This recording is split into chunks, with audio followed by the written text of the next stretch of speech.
Lonnie was a rapper from Jackson, Mississippi who had the skills and the momentum to make it out of the city. But right when he was about to blow up and become a star, he was brutally murdered in his hometown. And today we're breaking down the crazy and tragic story behind his death. Lil Lonnie came up on the north side of Jackson in a neighborhood called Verdon Addition. Jackson is a violent place without much to do. And in an interview, Lonnie said you're pretty much going to either be a hustler or a robber if you come from there. Even if you want to be legit and get a normal job instead of being active in the streets, there's not a lot of opportunity for that in Jackson. That's why so many people still respect Lonnie even though he died years ago. Instead of following what everyone else was doing, he made his own lane and was showing everyone in the city that they didn't have to fall in the trenches and end up in jail or dying over some beef. Lonnie started rapping around 9 years old. His older brother Lorenzo and his homies had a little studio, and that's how Lonnie got started. He'd kick it with them all the time and started laying down tracks before he was even a teenager. He was surrounded by crime and violence every day, but Lonnie didn't let it get to him.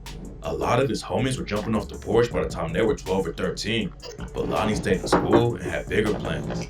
The come up wasn't easy though, especially after he lost his mom when he was just 4 years old. Lonnie finished high school and went to a local community college for a while. Then he transferred to Jackson State University and was studying communications. But while he was studying, he started dropping music on the side. And in 2015, his track Colors popped off and ran up millions of views on YouTube.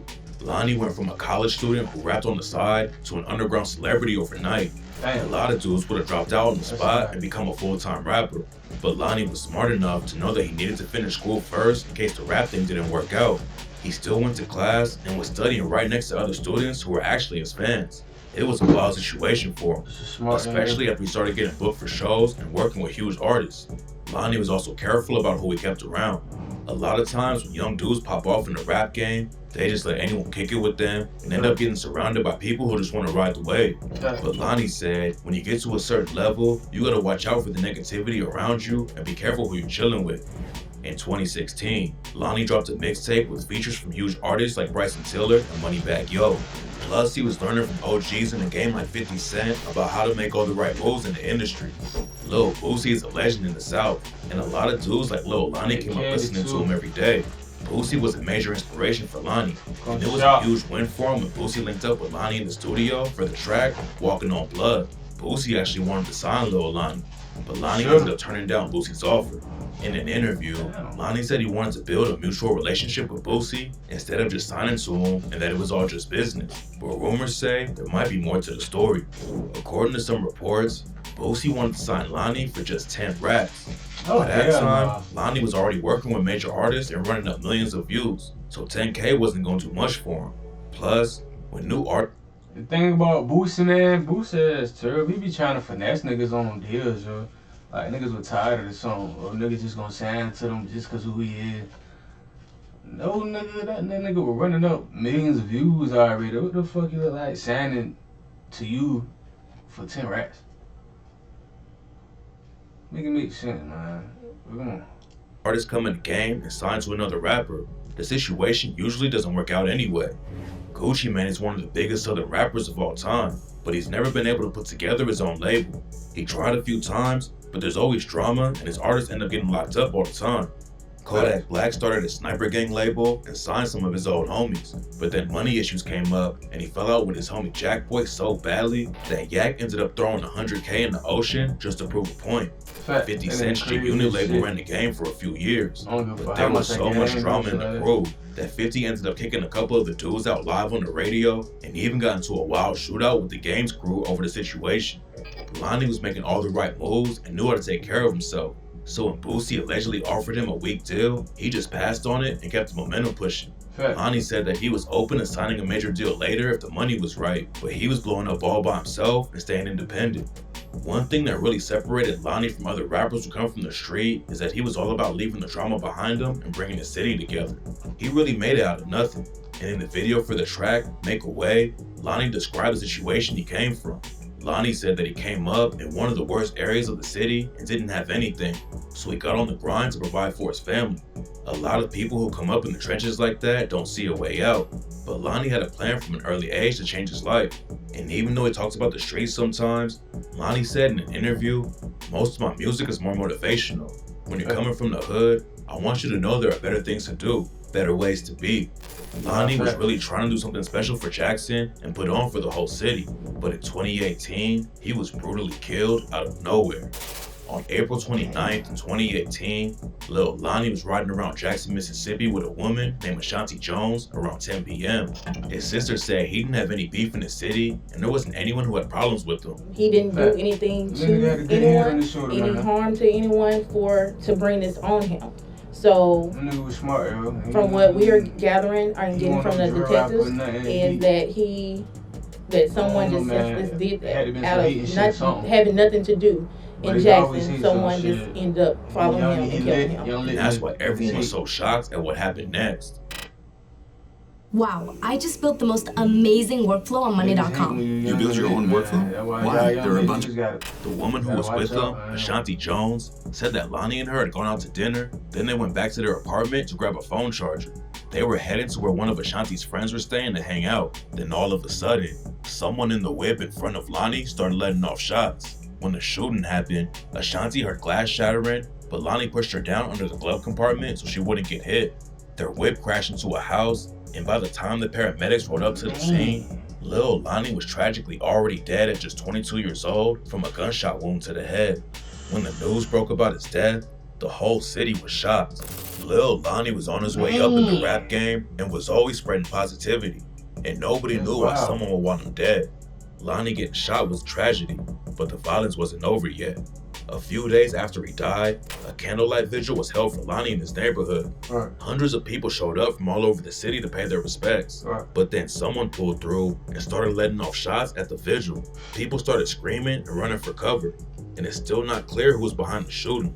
Luckily, nobody got hit, but Lonnie's family and the rest of the city couldn't believe what happened. Lonnie's visitation was held on May 4th, and there was security all over the place because of what went down at the candlelight vigil. The next morning was when Lonnie was officially buried, and another situation almost popped off outside the funeral. After the mayor and a bunch of other people gave speeches to honor Lonnie, everyone went outside. It's not clear what happened next, but some people trying to pull out of the church parking lot started arguing, and that's when one of them allegedly pulled out a pistol. Luckily, the cops were right there to break it up before anything could happen, but it was just more proof about how wild Jackson, Mississippi really is. A rapper named Jay Gutta said, "Rest in peace to Lil Lonnie. He was making it happen. Like everybody was. It's just like at the time, everybody was sticking together. Everybody was doing shit with everybody. Wasn't nobody switching sides. It's like when bruh died, it went back to how it was before Brave. And he said that Jackson is full of jealousy and beef for no reason. This cameraman might shoot with this guy. Yeah. So I hit him like, man, I need you to shoot something for me. Nah, man, I can't do it. Type shit. What? You know, I ain't trying to get in the middle of what you and him got going on, and me and him got this going on. So And that's the thing with y'all cameramans, like, with be shit, like, y'all niggas ain't got shit to do with what the fuck going, yo. Like, just do your fucking business. You getting paid for this shit, yo. Like, you ain't gotta pick no fucking side, cause you was not off the porch, you was not in the mix, like, and nobody's worried about you. Niggas just want their vid shot, and that's it. Nigga, you shoot hard vids. That's a fucking compliment, yo. You know what I'm saying? And it be, y'all ain't talking about every vid, man, but most of y'all niggas, you feel me, be trying to pick a side, and, you know, like, y'all niggas not in no beef, like, shoot fucking vid. Lil Lonnie was all about bringing everyone up and didn't want to cause any more violence in his hometown. He was actually making a lot of progress and changing the rap game in Jackson, but after he died, it was worse than ever. Lil Boosie has always said that rappers should get out of their hometown after they pop off, but unfortunately, Lonnie wanted to get back to his city, and that's what got him killed. After the news broke about his death, Boosie hopped on social media and said that Lonnie's homies better slide for him, but the cops caught up to his killers before the streets could. After Lil Lonnie was killed, Monia Davis, Marshawn Carr, and Antoine Carr all got booked for the shooting, and this is how it all went down. During the trial, Monia Davis's girlfriend, Sonata Lewis, testified and told the court everything. Sonata said that she was with Monia Davis first, Then they met Antoine Carr and Marshawn Carr to pick them up. Her boyfriend, Monia Davis, had a rifle with him, and the other two were also strapped. They were driving down Montebello Street, and the three dudes started complaining about the bright headlights behind them. Monia Davis was driving, and he pulled over to the side and hopped out of the whip and said that he was about to shoot. Antoine and Marshawn got out too, and that's when they started letting off shots. The cops tracked Sonata Lewis down first, and after she told them what happened, they were able to pick up the other three dudes. Monia Davis actually snitched on his homies, Marshawn and Antoine, and said that they were the ones who pulled the trigger on Lil Lonnie.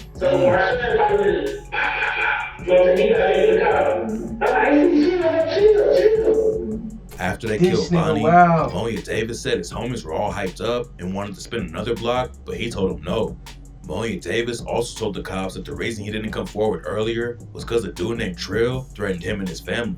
It's not clear who Trill is, but Monia Davis said that Trill killed his cousin Marlo after he accused Antoine Carr of shooting Lil Lonnie. Monia Davis said that Antoine threatened him too, but apparently, Monia Davis was capping about everything to save himself. Flipping on his homies wasn't enough though, and Monia Davis ended up going down with a life sentence. Antoine. That's why you can't do drugs with niggas like him. That's why you can't do drugs with niggas like him. That's why y'all niggas just need to goddamn get money and worry about feeding found. Cause like, niggas will switch up on your ass that quick, just like that when they get under that pressure in that room. I'm telling you. One caught a life sentence too, but it's not clear what happened with Marshawn's case. Lil Lonnie's death was already a tragedy, but what made the whole situation worse is that he didn't even know the guys who killed him. It wasn't like Lonnie was in the streets getting into it with the ops. He was just trying to finish school and make it in the rap game. But unfortunately, he never got the chance. With an amazing EV adventure with Turo, from peak luxury to rugged SUVs and budget-friendly options,